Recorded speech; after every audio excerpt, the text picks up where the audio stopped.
गुरुदेव भगवान की जय। श्री मौनी बाबा जी भगवान की जय। प्रिय मित्रों, साधु संत भी चलते हुए एक तीर्थ ही होते हैं। आप देखें, सूर्य ग्रहण का दिन था। द्वारिका में उस अवसर पर अनेक संत महात्मा और ऋषिगण पधारे हुए थे। भगवान श्री कृष्ण भी सपरिवार वहाँ उपस्थित हुए।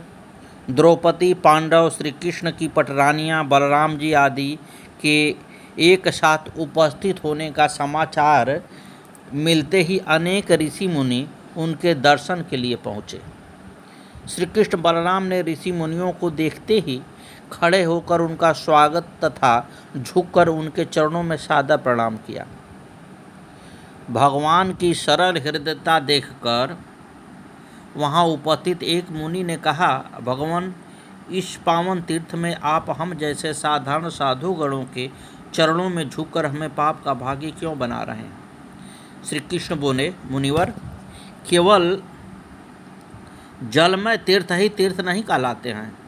केवल मिट्टी और पत्थर की मूर्ति ही देवता नहीं होती है, बल्कि संत और ज्ञानी पुरुष ही वास्तव में तीर्थ और देवता हैं। कुछ क्षण मन रहने के बाद श्री कृष्ण ने नियम पूर्वक कहा, तीर्थ स्थलों में लंबे समय तक रहकर और संयम पूर्वक साधना उपासना करने के बावजूद जो फल प्राप्त नहीं होता, वह ज्ञानी महापुरुषों संतों के सत्संग व सेवा से कुछ ही क्षणों में अनायास ही प्राप्त हो जाता है। आप सब ऋषि मुनियों के दर्शन करके हम सब आज अपना जीवन सार्थक अनुभव कर रहे हैं। वहाँ उपस्थित समस्त ऋषि मुनि भगवान श्री कृष्ण के विनयशीलता व भक्ति भावना के देखकर अभिभूत हो उठे। श्रीमान, मनुष्य जैसे ही पैदा होता है पृथ्वी पर, उस पर 4 प्रकार के ऋण लद जाते हैं। देव ऋण, ऋषि ऋण, पितृ ऋण, ब्रह्म ऋण, जिसको चुकता करना ही पड़ता है। हम जिस गुरु के सानिध्य में हैं या नहीं हैं, लेकिन गुरु का ऋण हमारे ऊपर होता ही है, उसको चुकता करना पड़ता है।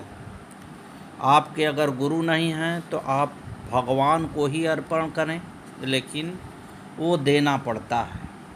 प्रभु उल्टा अंगुरी करके भी लेना जानते हैं, इसलिए हमें स्वेच्छा से ही यज्ञ भंडारा और यथाशक्ति दान देना चाहिए। साहब, दान का तो नियम यह है कि अपने कमाई से 10% भगवान को अर्पित कर दिया जाए। लेकिन दिक्कत इस दुनिया में ये है कि किसी के पास तो 20% भी दान करने की स्थिति बनती है और किसी के पास 2% भी नहीं बन पाती। ये अलग चीज़ है। अगर आदमी प्रयास करे तो बहुत कुछ दान दे सकता है, इसमें कोई दो राय नहीं है। हम कह रहे हैं कि मध्यम वर्ग दारू पीने और मांस खाने में सबसे ज़्यादा पैसा लुटाता है। आप देखिए, इंडिया के पास सबसे ज़्यादा जो टैक्स जाता है वो दारू से ही जाता है। सबसे भीषण गवर्नमेंट टैक्स भी दारू पर ही लगाया है और खूब दारू पिया जाता है। अगर उसको थोड़ा सा रोके प्राणी तो दान धर्म करके अपने उच्च शिखर को पहुंच सकता है। दान धर्म देने में बस एक सावधानी जरूर बरतनी है कि किसी भी दारू और मांस भक्षण करने वाले व्यक्ति को दान न दिया जाए, नहीं तो पुण्य के बदले पाप होता है। और ये भी सत्य है कि प्रभु का पैसा हमारे पास ब्याज की तरह बढ़ता रहता है। वो आज नहीं कल देना ही पड़ता है, चाहे डॉक्टरी में दे दें, चाहे किसी बवाल में दे दें, चाहे प्यार से भले जाके उनको अर्पण कर दें, लेकिन देना पड़ेगा। अगर सीधे अंगुली से प्राणी दे देता है तब तो ठीक, नहीं तो टेढ़ा वो अंगुली करते हैं तो मनुष्य परेशान हो जाता है। तो साहब, ये सब ऋण है, ऋण को चुकता कराना ही पड़ता है। माता पिता ने मुझे पैदा किया है तो हमारे पितरों का ऋण हमारे ऊपर है, उसको उद्धार करना पड़ेगा, उसको देना पड़ेगा। तो इस तरह से 4 प्रकार के ऋण हैं, इस पर ध्यान देने की ज़रूरत है। आप सब तो खुद ही बहुत जानकार हैं, इसमें कोई दो राय नहीं है। ये अलग बात है कि आदमी देने का जानकार नहीं होता है, लेने का जानकार होता है। ये हमारे ऊपर भी लागू होता है, तो इस पर ध्यान देने की आवश्यकता है। माताएं बहनें हैं, इन लोगों को ज़्यादातर पुरुष वर्ग दान देने से बड़ा पीछे हटता है, क्योंकि वो कमाता है ना, वो पैसा का बड़ा कीमत रखता है। लेकिन माताओं बहनों को चाहिए कि हर महीने तनख्वाह से कुछ पैसे को अलग कर दिया जाए। अब हम ये नहीं कहें कि 10% अलग किया जाए, जो हो यथाशक्ति वो प्रभु को दे दीजिए और कह दीजिए कि भाई तेरा तुझको अर्पण क्या लागे, मेरा इसमें कुछ हमारा लगने उगने वाला है नहीं, ये आपे का है, आपको दिया जा रहा है। तो जब हम उनको दे देते हैं तो हम बहुत से विपत्तियों से बच निकलते हैं। एक तो मुझे आत्मा में बड़ा प्रकाश महसूस होता है, बड़ा तसल्ली महसूस होती है कि हमने दे दिया। दूसरे ये भरोसा होता है कि प्रभु जरूर कृपा करेंगे, भक्ति भावना जागृत होती है साहब। तो बड़े बड़े जो व्यक्ति हैं वो धर्म का कार्य क्यों करते, उनको भी नहीं करना चाहिए। तो हमने कहा था ना कि कोई 10% देता है, नहीं संभर है तो कोई 20% देने का संभर है, तो 20% में बहुत से लोग हैं जो लुटाते भी हैं। ऐसा नहीं है कि ये पृथ्वी ऐसे ही चल रही है। दाताओं के और बड़े बड़े संत महात्माओं से पृथ्वी चल रही है। अब महाराज संत महात्माओं का संचालन कैसे होता है, तो उस बड़े बड़े दाताओं से ही होता है, वही लोग इसका संचालन करते हैं। आप देखेंगे कि हमारे वेद में बहुत सा उल्लेख हमने इसमें किया है कथा में, कि प्रभु ने स्वतः आदेश दिया कि ये फलाना व्यक्ति, ये संत यहाँ पड़ा हुआ है, उसके लिए इतना इतना कुटी बनवा दो, ये मंदिर बनवा के और उनका भरण पोषण का व्यवस्था तुम करो। तो ये भगवान ने स्वतः करवा दिया है। तो हम लोगों को भी इस पर विशेष ध्यान देने की आवश्यकता है। और जब हम अपने कमाई से कुछ देते हैं ना, तो इसमें 2 चीज़ होती है। वो सनातन धर्म की चीज़ें हैं, मंदिर का उससे विकास होता है। दूसरे मेरे पाप को दूर किया जाता है, हमारे ऊपर जो कर्ज लदा हुआ है वो दूर होता है। अगर अपने गुरु को साध के ब्रह्मा विष्णु महेश समझकर ईमानदारी से उनको दिया जाए, और वो गुरु ईमानदार हों, यज्ञ भंडारा करने वाले हों, तपस्या करने वाले हों, तो निश्चित रूप से मेरे कष्ट को हरण कर लेते हैं। इसलिए इस पर ध्यान देने की आवश्यकता है। कमाना बहुत ज़रूरी है, खाना भी उससे ज़रूरी है। भाई खाएंगे नहीं तो जिएंगे कैसे। लेकिन हम तो गलती से यही मान लिए हैं कि कमाएंगे और खाएंगे और दुनिया से क्या। नहीं, दुनिया से मतलब रखना ही पड़ता है। जब प्रभु मतलब रखने लगते हैं ना, देखिए ये चोला जो है पूरे ज़िंदगी भर वर्क करता रहता है, बुढ़ौती आ गई और मरणासन स्थिति में जब चोला आ जाता है तो अब सोचता है कि प्रभु के लिए तो हमने कुछ किया ही नहीं, हाय बेटवा, हाय पतोहिया, हाय औरतिया करते रहते हाय हाय करके मर जाता है। तो अभी समय है, हम सभी को इससे सीख लेना है। और ऐसा कोई व्यक्ति नहीं है जो कि इसमें समर्थ न हो। सनातन के जितने भी व्यक्ति हैं सब समर्थवान हैं, जो कि मंदिर में सहयोग कर सकते हैं, भंडारा खुद कर सकते हैं, यज्ञ खुद कर सकते हैं, किसी को ज़रूरतें नहीं है। हर एक व्यक्ति समर्थ है उसमें। हम तो कम से कम नज़र से देखते हैं कि कोई गरीब है ये नहीं है। अरे भैया कैसा गरीब, आपको दारू पीने के लिए बहुत पैसा है, मांस खाने के लिए बहुत पैसा है, दान देने के लिए आपके पास पैसे नहीं है, ऐसा कैसे हो सकता है। उसमें आप भी एक हैं, भगवान किसी विशेष व्यक्ति के लिए नहीं बनाए गए हैं, आपके लिए भी बनाए गए हैं। आप भी उसी तरह साधना करिए और आप भी भगवान का स्मरण करते हुए अपने मुक्ति के मार्ग को खोलिए। आप जो है कुंडली मार के ये मत बैठिए कि खाली बामन करेगा, नहीं, सबका क्रिया है, सब करे। भंडारा सबका अधिकार है, यज्ञ सबका अधिकार है। नहीं होता है तो संतों को योगदान करिए कि सबको भंडारा वो करा के खिलाएं, आपका अंश वहाँ तक पहुँचे, पाप तो आपका कुछ कम हो। कहाँ भगवान ने भेजा है कि हम जो है हरिजन हैं और फलाना ब्राह्मण हैं, ब्राह्मण को ये करना है, हरिजन नहीं करेगा। नहीं, आज की दुनिया में सारे लोग तपस्या करके वैकुंठ को जा सकते हैं, बशर्ते प्रयास करने की ज़रूरत है। प्रयास नहीं करेंगे तो हम कहते हैं कि हम गरीब हैं। गरीब तो हमने देखा है आज तक कोई इस दुनिया में कोई है ही नहीं। सबसे ज़्यादा तो हमको लगता है कि हम ही सबसे ज़्यादा गरीब, हमसे गरीब तो कोई है नहीं। गरीब कहना और होने में बड़ा अंतर है। आपके लिए दाल रोटी खाना पीना बड़े मौज से चल रहा है, और कहीं भगवान के लिए कुछ बनाना है, व्यवस्था करना है, कहे साहब मैं तो गरीब हूँ। अरे किस बात का गरीब हो साहब? आजकल देख रहे हैं कि इतनी मजदूरियां बढ़ी हुई हैं, सारे लेबर वर्क भी अगर अपने पैसे को सही ढंग से इस्तेमाल करते हुए चले तो उनका परिवार बहुत आगे चला जाता है, और गया भी है, हो भी रहा है। लेकिन जिसकी आदत है कि दिन भर खट के 500 रुपया पाएगा और शाम को जाके दारू पी लेगा और बचा हुआ पैसा रोड पर फेंक देगा, कोई और उठा लेगा, तो उसके लिए तो कोई उपाय नहीं है। वो तो कहेगा ही कि हम गरीब हैं। गरीब तो हम अपने कर्म से ना हैं साहब। कहाँ किसी ने कम पैसा दिया है या कम आपने लिया? सबसे ज़्यादा आपने लिया है। लेकिन गरीब बनने की आपकी आदत है। बनते रहिए, मरते रहिए, जीते रहिए, रोज़ मरिए रोज़ जीजिए। इससे छुटकारा पाने का मात्र एक साधन है। इस सब पर सभी लोगों को ध्यान देना चाहिए। यज्ञ भंडारा का अधिकार सबको है, करना चाहिए, इससे पाप दूर होता है। दान देने का अधिकार सबको है। सबको का मतलब ये नहीं है कि ब्राह्मण लेता है देता नहीं, ब्राह्मण को भी दान देना ही चाहिए। वो इससे बच नहीं सकता। बचेगा तो जो भगवान का ऋण है बढ़ेगा, भोगेगा। आइए श्री कल्याण दास जी के बारे में कुछ समझा जाए। भक्तों का पक्ष लेना तथा उदारतापूर्वक सबसे व्यवहार करना, इन दोनों बातों को श्री कल्याण दास जी ने जीवन भर निभाया। ये श्री जगन्नाथ जी के सेवक थे और सेवा करने में बड़े चतुर थे, अतः भगवान को बहुत ही अच्छे लगते थे। भगवान ने इन्हें अपना नित्य प्रिय पार्षद मानकर अपने पास बुला लिया। इन्होंने प्राण त्यागते समय स्त्री पुत्र धन धाम के महामोह को तृण के समान तोड़कर केवल भगवान श्री रामचंद्र जी से स्नेह जोड़ा और हृदय में श्री राम जी की करधनी का ध्यान तथा मुख में श्री सीताराम जी के नाम का उच्चारण करते हुए सद्गति प्राप्त कर ली।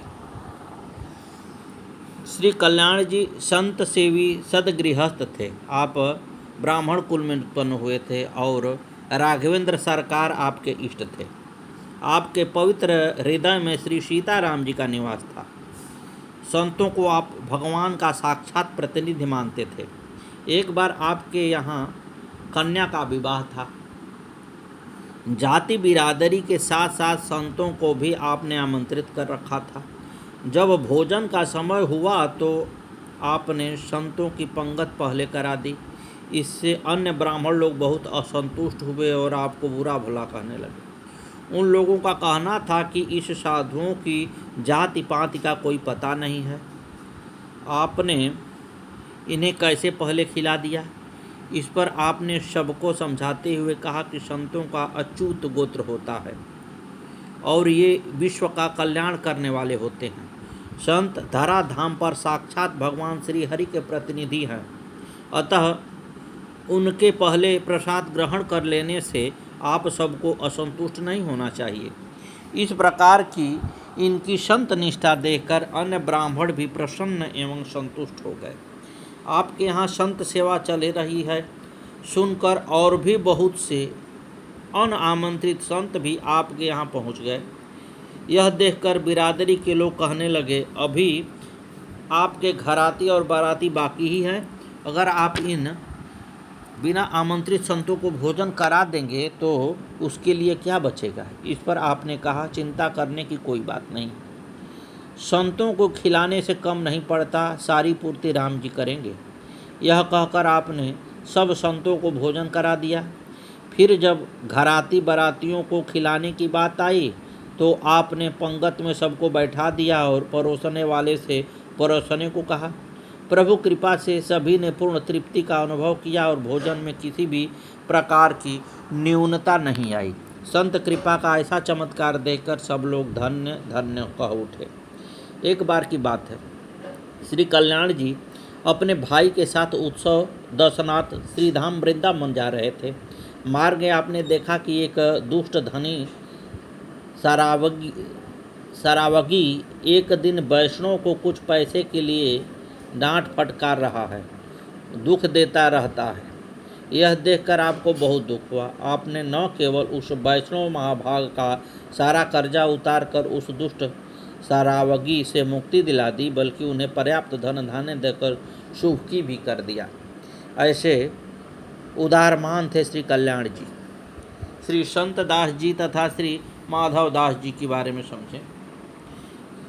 हे भगवत भक्तजनों, श्री स्वयंभूरा देवाचार्य जी के दोनों सहोदर भाइयों की कथा का श्रवण कीजिए। सदाचार एवं सात्विक वृत्ति से निर्वहन करने वाले श्री संत राम जी ने इस जगत को नीरस एवं निसार वस्तु मानकर उन्हें त्याग दिया। आप महामहिम वाले तथा प्रवीण अर्थात सत्य असत्य का निर्णय करने वाले चतुर थे, भक्ति तत्व के ज्ञाता थे, अतः सोच विचार करके उन्हें अपनाया। दूसरे भाई श्री माधव दास जी ने भजन के प्रताप से चमत्कार दिखाया और अभक्त योगियों से वाद विवाद करके अपने वस्त्र जलित अग्नि में डालकर ज्यों के त्यों वापस कर लिया। परम धर्ममय श्री हरि भक्ति के प्रचार प्रसार के लिए ही ये दोनों भाई प्रकट हुए। इन्होंने जैसा कार्य किया वैसा दूसरा कोई नहीं कर सकता।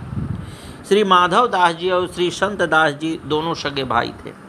श्री शंभूराम देवाचार्य जी के आशीर्वाद से इन दोनों का जन्म हुआ था। एक बार श्री माधव दास जी ने नाथपंथी एक योगी के शिष्य एवं राजा को दीक्षा देकर वैष्णव बना लिया।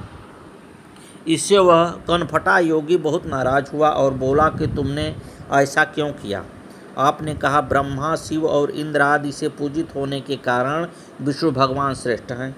उनके चरणों से गंगा की उत्पत्ति हुई जो त्रिलोकतारिणी अघहारिणी है। अतः किसी भी देवी देव के उपासकों को विष्णु भक्ति का उपदेश देना उचित है। इससे वे देवगण अप्रसन्न होने लगे। इस संबंध में जोगी ने श्री माधव दास जी से बहुत वाद विवाद किया पर इनसे नहीं जीता। तब बोला कि हम अपने कानों की मुद्राएं और श्रृंगी को अग्नि में डालते हैं, तुम अपनी कंठी माला को डालो। जिसकी वस्तु जल जाए वह हारा और जिसकी न जले वही जीता माना जाएगा। श्री माधव दास जी ने कहा, तुलसी माला को हम अग्नि में नहीं डाल सकते हैं। हम अपना वस्त्र डालेंगे अग्नि में। डालने पर योगी की मुद्राएं और श्रृंगी जल गई, परंतु इनका अचला नहीं जला। हार कर उसने चरण पकड़े, क्षमा प्रार्थना करके अनुयायी बना। उस योगी ने अग्नि स्तंभ सिद्ध की। कई स्थानों में उनका प्रदर्शन कर चुका था, तब उसे अहंकार था। भक्त के सामने माइक सिद्धियां व्यर्थ ही जाती हैं। ये भी सत्य है साहब, भक्ति को कहा ये माया थोड़े पकड़ लेगी, इसलिए वह हार गया।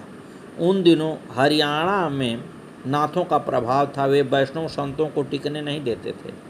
एक बार कई लोगों ने आपकी भजन कुटी में चारों ओर से आग लगा दी। जब कुटी नहीं जली, भक्ति के ऐसे प्रभाव को देखकर बहुत से लोग आपके शिष्य बन गए। इस प्रकार संत दास जी के मन में उत्कंठ वैराग्य उत्पन्न हुआ और वे जंगल में जा विराजे। संसारियों से आप कुछ भी प्राप्त करने की आशा नहीं करते थे। बहुत से ग्रामीण लोगों ने आपसे आकर कहा कि आप चलकर गांव में रहिए, वहां आपके भोजन आदि का यथोचित प्रबंध हो जाएगा। यहाँ जंगल में कुछ भी प्रबंध नहीं हो सकता। श्री संत दास जी ने कहा, मुझे तो श्री गोविंद दास जी की आशा है, आप लोग मेरी चिंता न करें। हम सुनकर गांव के लोग निराश होकर चले गए। आप वहीं भजन में मग्न रहे। भगवान ने नगर के हाकिम को आदेश दिया कि मेरा भक्त वन में बैठा है, उसकी सेवा करो। उस हाकिम ने बहुत से मिष्ठान पकवान लाकर आपको भोजन कराया। समीप में चौकीदारों की नियुक्ति किया। इसके बाद आपकी महिमा बढ़ी। अनेक लोग दर्शन करने और उपदेश लेने आते थे। इस प्रकार आप दोनों भाइयों ने परमार्थ का विस्तार किया। श्री कन्हदास जी महाराज। श्री कन्हदास जी बुढ़िया ग्राम के निवासी आत्मा में रमण करने वाले परम दयालु, शास्त्रों के तथा भविष्य के इष्ट थे, दृष्टा थे। आप श्री कृष्ण भक्ति के आधारभूत खंभे के तुल्य थे तथा ब्राह्मण वंश में प्रकट अति प्रसिद्ध, क्षमाशील, गंभीर एवं सभी शुभ गुणों से संपन्न थे। भक्तों को अपना सब कुछ जानकर उनके प्रति बड़ा अनुराग करते थे। भोजन, वस्त्र आदि से सेवा तथा उनका बहुत सम्मान करते थे। आपका उद्देश्य बड़ा पवित्र था। गुरुदेव श्री स्वयंभू राज जी की कृपा का बल पाकर आपने सभी जीवों के ऊपर कृपा की वर्षा की। श्री कन्हदास जी पंजाब प्रांत के बुढ़िया ग्राम के निवासी थे। आप भविष्य द्रष्टा संत थे। भविष्य में घटित होने वाली घटनाओं को जानकारी आपको पहले ही हो जाती थी और आप उन्हें अपने शिष्यों को बता देते थे। एक बार आपके यहाँ रसोई बन रही थी। अचानक आपने भंडारी को आज्ञा दी कि 20 संतों के लिए सामग्री को बढ़ा दो। भंडारी और रसोइये ने आज्ञा का पालन किया और सचमुच पंगत के समय 20 मूर्तियाँ और आ गईं। इस प्रकार आप प्रायः अपने यहाँ और अपने सेवकों के यहाँ आने वाले संतों की संख्या बता देते थे और उनकी बात सदैव सत्य होती थी। सत्य क्यों नहीं होगी साहब, वो प्रभु के जो भक्त सारे। देखिए आजकल बड़ी विषम स्थिति चल रही है। हर जगह देखिए देश में हाहाकार मचा हुआ है। कुछ उपद्रवी तत्व जो है नुकसान करते हैं। हम आग्रह करेंगे सभी युवा से कि अपने देश को बचाए रखो। आपका देश बहुत तेज़ी से आगे बढ़ रहा है, इसको कहीं से नुकसान न होने दो। राष्ट्र का नुकसान यानी अपना नुकसान होता है। मेरे प्रिय भाइयों, इस पर ध्यान दीजिए। किसी भी अराजक तत्वों के द्वारा उकसाने पर कभी भी धरना प्रदर्शन तो करना ये एक मांग होती है, लेकिन कभी भी सरकारी क्षति न करें। आप देखिए चौतरफा अराजक तत्वों ने, मैं नहीं कहूँगा कि नौजवान लड़कों ने फूंका है, कई राष्ट्रों को अराजक तत्वों ने फूंक दिया है। अब आप देखिए कि वो देश जो है कितने साल पीछे चला गया। इससे हम सभी को सावधान रहना है, किसी भी अराजक तत्व के बरगलाने पर नहीं आना है। हमारा राष्ट्र रहेगा तभी हम रहेंगे और हमारे राष्ट्र के विकास के लिए हम सभी को योगदान देना है। प्रिय भाइयों, इस पर अडिग रहिए, किसी के बहकावे में ना आइए और सरकार से मेरी प्रार्थना है कि बड़े कड़ाई से इस पर पेश आवें। अगर कोई उपद्रव जनित व्यक्ति दिखाई दे, अराजक व्यक्ति दिखाई दे, कठोर से कठोर दंड दिया जाए ताकि और लोगों को करने की दुस्साहस न हो, कांप उठें। अन्यथा जैसे सारे राष्ट्रों को जलाया गया है, अपने इंडिया को अगर जलाया गया तो इससे भारी कष्ट की बात और कोई नहीं होगी, क्योंकि हमारा इंडिया इतनी तेज़ी से विकास कर रहा है और कई साल पीछे चला जाएगा, जिसमें कि इसमें अच्छे अच्छे नेताओं की भी सोच जो है भ्रष्ट हो गई है। वो लोग भी चाह रहे हैं कि अराजकता पैदा हो जाए भारत में। तो शासक को कभी कभी बड़े क्रूर होकर शासन करना पड़ता है। अगर समझाने से बात न बने तो टाइट होकर भी रहना पड़ता है, ताकि हमारी सामाजिकता स्थिति संपन्न रहे, हम सबसे आगे बढ़ें। अन्यथा साहब कई देश मिल के दूसरे देश को परेशान कर रहे हैं और वहाँ के चंद लड़कों को पैसा दे के उसमें आतंकवादी और बदमाश मिल के सारे राष्ट्र को फूंक दे रहे हैं, सारी चीज़ों को बर्बाद कर दे रहे हैं। किसी का अपहरण कर रहे हैं, किसी का बलात्कार कर रहे हैं। ये कोई जो है कोई न्याय की मांग नहीं होती है, ये तो अराजक चीज़ें हैं। इससे सावधान रहें और सभी युवा जो है शांत चित्त होकर अपने देश के विकास में योगदान करें। किसी के बहकावे में आके कभी भी रोड पर निकल के गलत धरना प्रदर्शन न करें, जिससे कि राष्ट्र में प्रभाव पड़े और हम खुद ही भिखारी बन जाएं। गुरुदेव महाराज की जय। श्री मौनी बाबा भगवान की जय। आगे की कथा कल।